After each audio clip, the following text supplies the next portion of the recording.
Hello everyone, this is Dr. Foy Strang, and welcome to another episode of Moment for Mission. Today I'm going to be sharing the first part of a several segment long series titled Your Mission in Times of Uncertainty. And I'm really glad that you're joining me today. But first, it's time for a Fred Foy fact.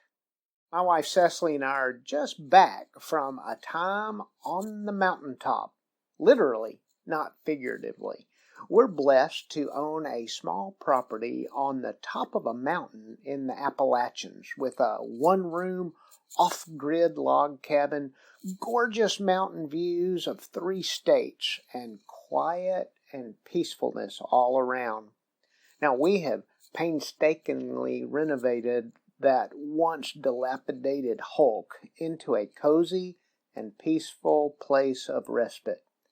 It's a chore to even get there from our current living location, and especially winding up the final very, very steep, very rough old logging road to the tip top.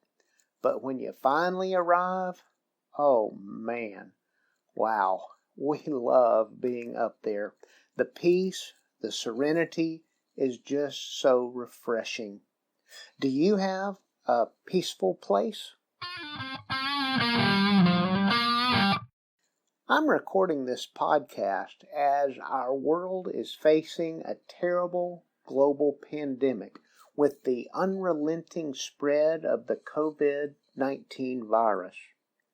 These are certainly trying times, with the reality of the coronavirus impact being played out daily on our news feeds. Now, I'm praying for all our world leaders and for those suffering illness and loss of life. I'm doing what I can to serve others while I am avoiding non-essential face-to-face contacts. And even then, I'm keeping my distance. As we are seeing in this current pandemic, often a crisis can send us into a seemingly unrecoverable tailspin. I'm sure that you can think of various personal or even business crises that have occurred in your past, and I bet some of those memories and emotions that even thinking about those things bring up are unpleasant. If you've been a regular listener to the Moment for Mission podcast, you'll know that I'm an ordained Presbyterian minister.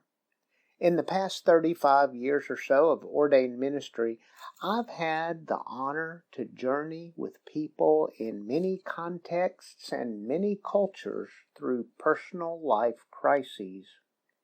Maybe you too have known someone who might have received that dire diagnosis of health. Or have you seen that person whose hope for a future has gone because of circumstances that were way beyond their control? Or do you know folks who work paycheck to paycheck and then have suffered an injury or a layoff? Or what about losing a beloved spouse who has been a partner for decades? Can you imagine losing a child? How about losing 2 of your children?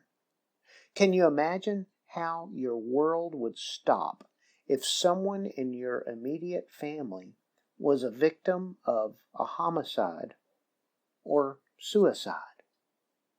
When crises come, our own personal and familial world changes, and it changes radically.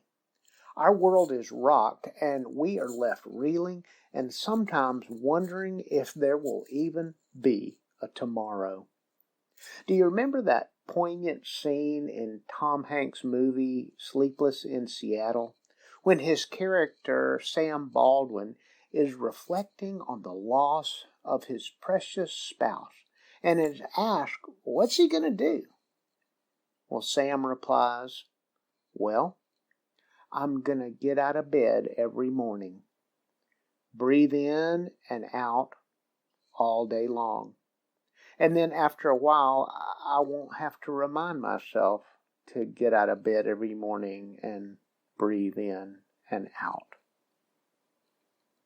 You see, crises change everything.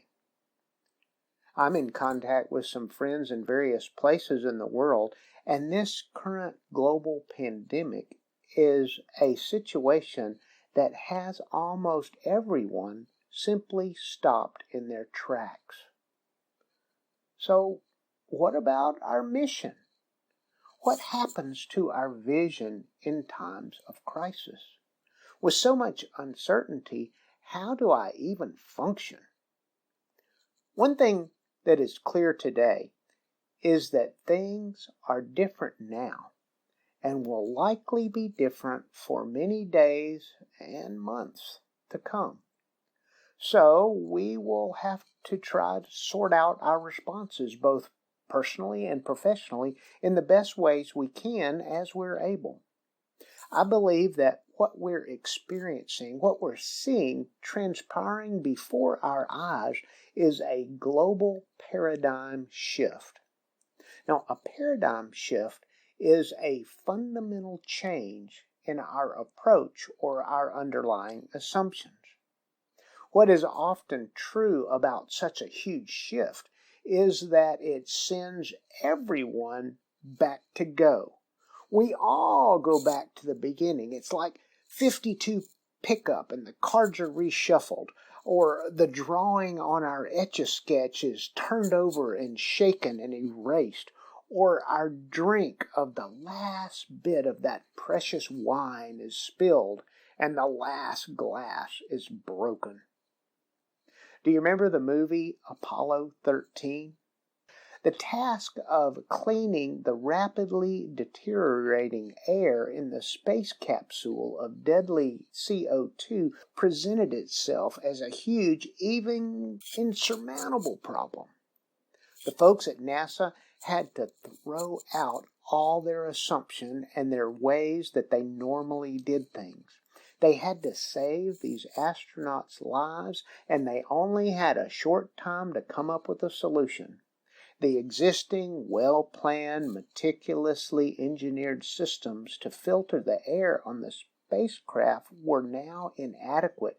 So what could they do? What did they do? Well, I love that scene. They threw out the rule book. They brought in boxes of all the stuff that was available for use in that damaged spacecraft, and they dumped it out on a big table with a dozen super smart brainiacs, engineers, and others who were gathered around, and they figured out using that stuff how to make an air scrubber, albeit unconventional, but an air scrubber that worked and saved the lives of the crew. And that instance, by the way, changed a number of vital safety protocols that are used in human spaceflight to this day. You see, a paradigm shift changes everything. The rules are different. The larger purposes become clearer, and our responses during the times of such societal shifts become key to whether or not we'll be able to navigate a new way of life that will present itself. We may feel we are reeling in what Alvin Toffler coined future shock, that premature arrival of the future right now. But we need not be reduced to despair and despondency. We have an opportunity before us to figure out how our mission and vision for ourselves, for our families and friends, our businesses, our churches, our communities will be different. Perhaps they'll even be better going forward. Today, as so many in the world are quarantined, I want to offer just a few ideas for navigating this paradigm shift in the realm of our personal lives. And I'll follow up with this same theme next week with another idea or two. For so many in the world, busyness and activity are the marks of our lives. we go, go, go to work or school or golf or bridge club or the gym or market or the coffee shop or the bar or the disco or the sports pitch. So many folks are geared toward active lifestyles and connecting and interacting with others. And certainly that can be a good thing. You may remember, or you can go back and listen to episode 11 in Moment for Mission, where I spoke about being involved with others in your mission and how community can be an excellent thing for the furtherance of our mission and vision.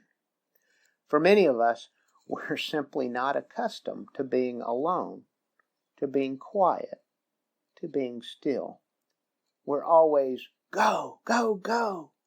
And now, all of a sudden, without much warning, the brakes have been hit and we're at a dead, still stop. Now what? I was an English literature major in my undergraduate studies, and I enjoyed reading many great writers. One of my favorite books is Henry David Thoreau's Walden.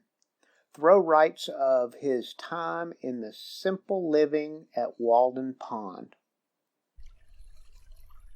I went to the woods because I wished to live deliberately, to front only the essential facts of life and see if I could not learn what it had to teach, and not, when I came to die, discover that I had not lived.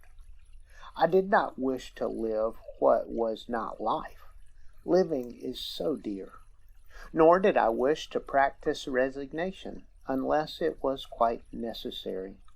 I wanted to live deep, to suck out all the marrow of life, to live so sturdily and Spartan-like as to put to rout all that was not life, and to cut a broad swath and shave close, to drive life into a corner and reduce it to its lowest terms, and, if it proved to be mean, why then to get the whole and genuine meanness of it, and publish its meanness to the world, or, if it were sublime, to know it by experience, and be able to give a true account of it in my next excursion.